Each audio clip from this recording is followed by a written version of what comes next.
हुए बदाचार्य जी को, पूरी टीम को नमन। कानपुर से जो टीम चल के आई, बीएल विद्यार्थी जी, दिलीप गौतम जी, जिनका नाम नहीं जानता हूँ, सभी को मैं सादर नमन करता हूँ। माताओं बहनों पिताओं लोगों को नमन करता हूँ। युवा साथियों बच्चों को साधुवाद धन्यवाद, जय भीम करता हूँ, नीला सलाम करता हूँ। माताओं की संख्या उस दिन रात में मैं आया था, बहुत अच्छी थी, आज भी बहुत अच्छी है। आप लोगों से फिर वही निवेदन करने आया हूँ कि वही शिक्षा की ताकत है जिसके बल पे मैं आपके सामने बोल रहा हूँ। हमारे महापुरुषों ने कुर्बानियां दी हैं, रात दिन काम किया है। तथागत बुद्धा से लेकर अंतिम भोजन मान और कांसी राम साहब ने रात दिन काम किया है। उन्होंने अपने लिए काम नहीं किया है, जो भी काम किया है वो हमारे तुम्हारे अपने समाज के लिए काम किया है। उनकी बोई हुई फसल आज मैं काट रहा हूँ। हमारे युवा पीढ़ी जो भी पिता तो लोग हैं, सभी लोग उनकी बोई हुई फसल को काट रहे हैं। उन्हीं का दिया हुआ अधिकार है जो हम लोग चलते फिरते बात कर पा रहे हैं, बड़ी बड़ी गाड़ियों से घूम रहे हैं, बड़े बड़े महलों में रह रहे हैं। ये हमारे महापुरुषों की विचारधारा है। इसलिए आप लोगों से सिर्फ यही निवेदन करने आया हूँ, जब मैं छोटा हो करके ऐसे इन बच्चों की तरह नीचे बैठा करता था, यही सोचा करता था वो दिन कौन सा होगा जब मुझे माइक पे बोलने का मौका मिलेगा। धन्य मेरे महापुरुष और धन्य मेरी माँ बाप। मेरी माँ इस दुनिया में नहीं है, बिल्कुल पढ़ी लिखी नहीं थी, और उन्होंने मेरी पढ़ाई के लिए रात दिन एक कर दिया, पढ़ा लिखा के मुझे डॉक्टर बनाया।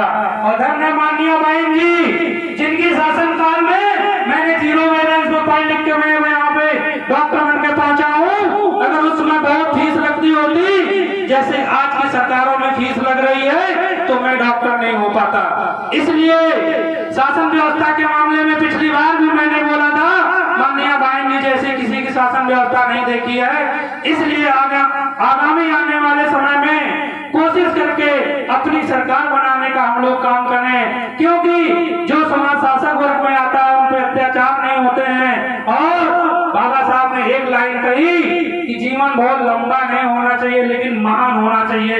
इसलिए ये भीमसेन की धरती है, वीरप्पा जी की धरती है, जबकरी भाई गोरी की धरती है, कानपुर देहात में मैं पैदा हुआ हूँ, पेरिया लड़े सिंह यादव की धरती है, महामना राम स्वरूप वर्मा जी की धरती है, जिन्होंने रात दिन काम किए। पेरिया लड़े सिंह यादव ने 59 बीघा जमीन इस बात में बेच दी थी कि उन्होंने पढ़ाई लिखाई के लिए कानपुर में प्रेस खोला, पुस्तकालय प्रेस दोनों खोला, और अपनी सारी जमीन बेच दी थी सिर्फ शिक्षा के लिए।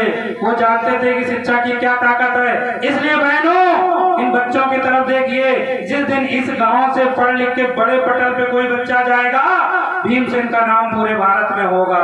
इसलिए मैं सिर्फ एक ही निवेदन करने आया हूँ, हमारे लोगों के पास बहुत पैसा नहीं है, बहुत धन नहीं, बहुत खेती नहीं है, कम से कम बाबा साहब का दिया हुआ हथियार भारतीय संविधान है, जिसने सबको पढ़ने का अधिकार दिया है। इतने दिन 10 दिन से प्रोग्राम चल रहा है, क्या खोया क्या पाया मुझे नहीं पता है।